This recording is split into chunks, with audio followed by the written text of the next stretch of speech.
The Shapeshifter Under the Tree, Wrestling in the Soul, by Kateb, Nuri-Alim, Shunnar. It was one of those still afternoons where even the wind had forgotten how to move. I sat beneath an old tree whose bark was cracked like the skin of an elder who had seen too much but said too little. My spirit was heavy. I wasn't just thinking I was unraveling. My life felt like it had been put on pause at a scene I didn't choose. My finances were strangled. My health wavered like a flame fighting against the breath of doubt, and my heart carried the weight of loneliness in a world that often felt cold to the warmth I gave. I was staring at the river of my dreams, yet somehow I stood thirsty. It was there, in that moment of silent aching, that an old man approached me. He looked like he belonged to the tree, aged, weathered, almost part of the earth. His eyes, though, held a strange shine, not of wisdom, but of something far older, something cunning. He didn't ask for permission to sit, he simply did, as if he had the right. "You look burdened, young sir," he said, his voice soft like velvet dipped in poison. "Your life has been nothing but closed doors, broken promises, false hope. That creator you cling to, he has forgotten you." His words slid into my ears like serpents, smooth and seductive. "You're suffering because the one you've placed your faith in has turned his back on you. He lets you pray and wait while your cupboards are empty, while your love gathers dust and your dreams rot from neglect. But I can offer you freedom, not in the clouds, not in the hereafter. Now this life. Hustle by any means. Denounce that slow, silent voice that only gives you riddles and patience. Let go of divine timing, and I will give you power, status, respect. I will exalt you." He looked into me, trying to peel away the fragile hope I had wrapped around myself like a tattered coat. I could feel the weight of the offer. It wasn't just about things. It was about surrendering the very fabric of who I am for a counterfeit sense of security. I looked him in the eyes, and something ancient within me stirred. Even though I stand at a crossroad, even though my body is weary and my heart aches, I fear no evils. I know that the Creator sees me, knows me, and will see me through. The old man smiled, but it wasn't the kind that warms you. It was hollow, knowing, and disappointed. He stood, gave a soft chuckle like wind rustling dead leaves, and walked away. I watched him dissolve into the distance like a shadow returning to its lair. 2 days later, I found myself by the riverfront, watching the water do what I could not move forward. The world was quiet again, until she arrived. A woman this time, skin like bronze warmed by sun and time, eyes that twinkled with mystery, and a voice as sweet as a love song. She sat beside me with a confidence that wrapped around the air itself.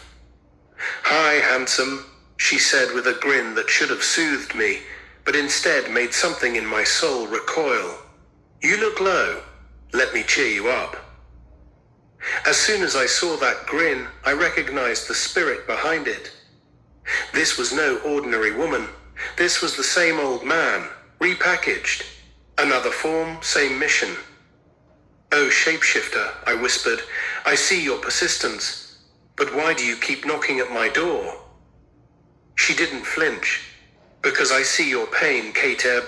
I see your struggle, and I have the cure. No more paycheck to paycheck. No more waking up feeling unseen. No more being the last choice or forgotten soul. I can give you the world, fame that makes them bow, love that never leaves, houses that echo with laughter, clothes stitched with envy, food that melts your sadness, vacations to numb the ache. Let me in. Let me quiet the thunderstorm in your mind." I stared at her at it while it tried to decorate my suffering with shiny distractions. "Your home is falling apart," she said. "Your job doesn't pay your bills. Your love life is a punchline.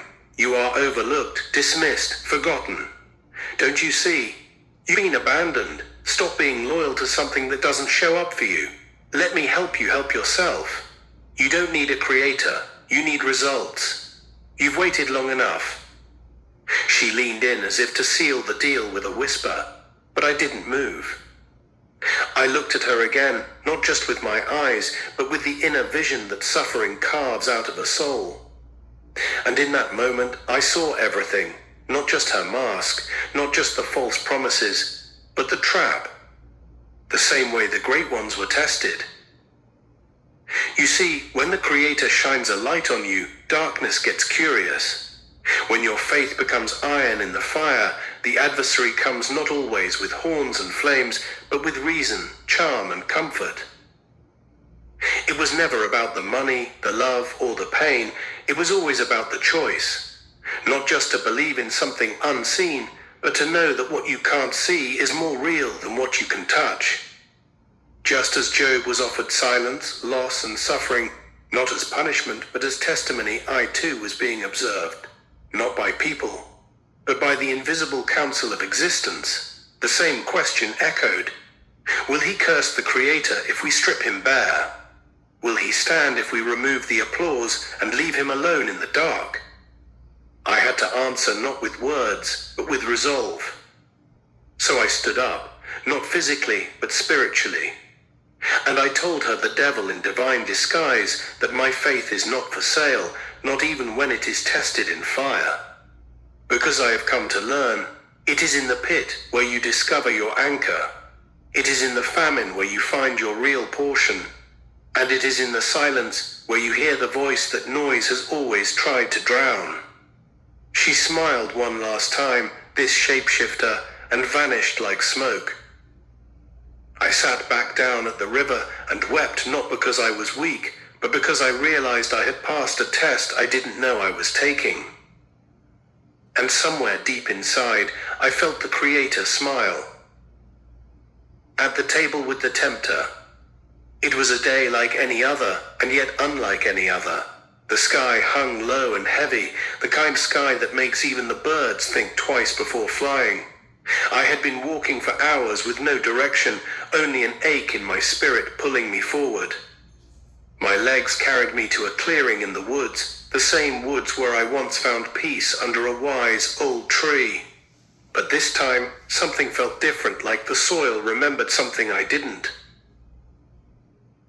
There was a table set in the center of the clearing.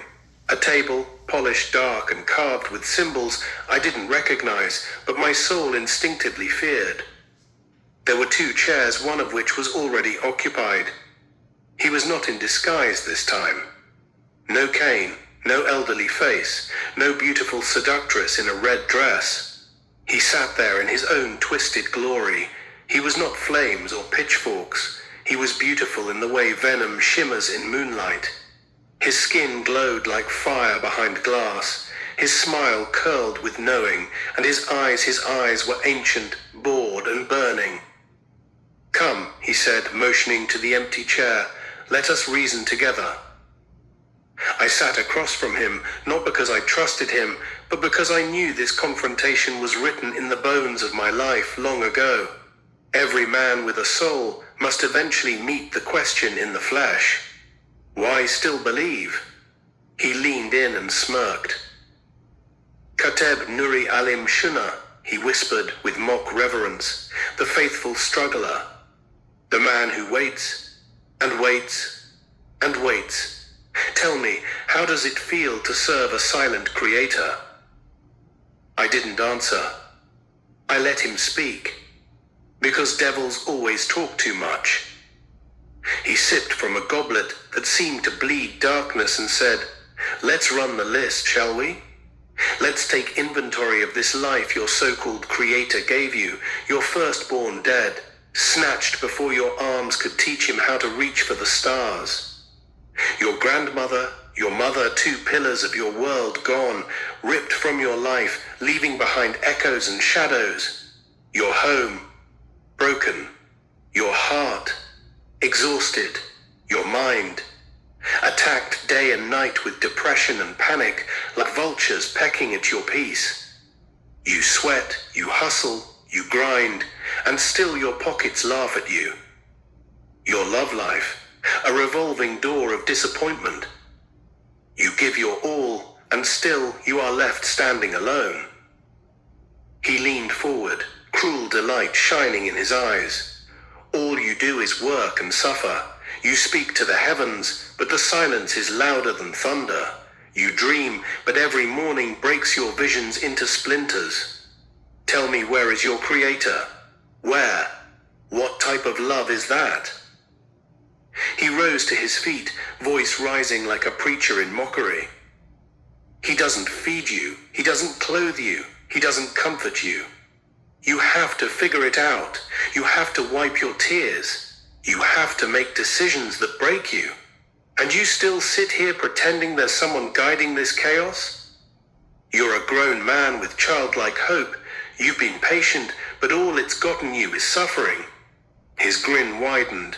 Turn away. Denounce this foolish loyalty. I can give you peace, not the kind you pray for, but the kind you can touch. Wealth, recognition, joy in abundance. No more waiting, no more begging. You'll be the god of your own destiny. Just let go of him. He's already let go of you. The table between us felt heavy with all he'd spoken, but I let the silence breathe. Because truth doesn't rush to defend itself, it simply stands. Then I spoke. You talk loud, I said, but I come from people who knew how to listen to the wind. My grandmother Celestine once told me, when the devil starts talking sweet, you better check your pockets and your soul, because he ain't never been generous without a price tag. He flinched just slightly. My grandmother raised me to know that storms come to wash away what can't stand. My mother taught me to speak to heaven even when the earth gives no answer. And yes, I've been through what you listed. I've cried tears that had no names. I've buried my people. I've eaten disappointment for dinner. But my soul is not for sale. He rolled his eyes. Oh, spare me the sermon, he said. But I wasn't done.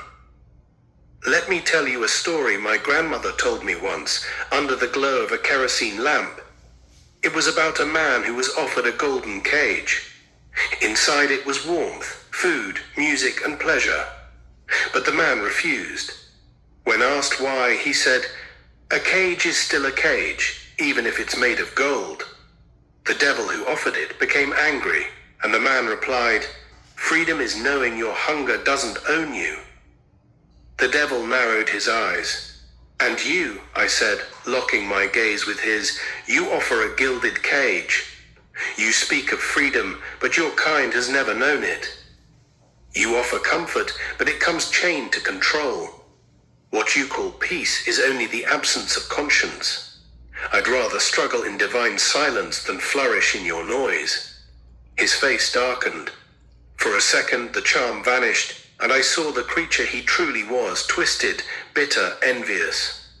"You're a fool," he hissed. "You wait on something that may never come." "And yet I wait," I said, "because waiting in truth is better than dancing in deceit. Because faith is not foolishness, it is fireproof. And I'd rather be fire-tested than favor faked. You think suffering is failure, but it is often the soul's proving ground. I may be weary, but I am not weak." Then I stood. "One more thing," I said. "You came to tempt me with my suffering, hoping I'd forget my birthright. But you forgot one thing. The Creator never promised me a life without valleys. He promised presence through the valley. And though I walk through the shadow of everything you listed, I shall not fear your whispers, for I know the hand that still holds me." The wind picked up as I turned. The table cracked down the middle, and the devil's goblet shattered. He screamed not with sound, but with silence, because he knew I had not just resisted him. I had unmasked him. And with that, he disappeared. I walked back toward the edge of the woods, lighter not because my problems vanished, but because my posture had changed. I was no longer sitting with doubt, I was walking with knowing. And somewhere I felt the echo of my grandmother's laugh, sweet, sure, and eternal.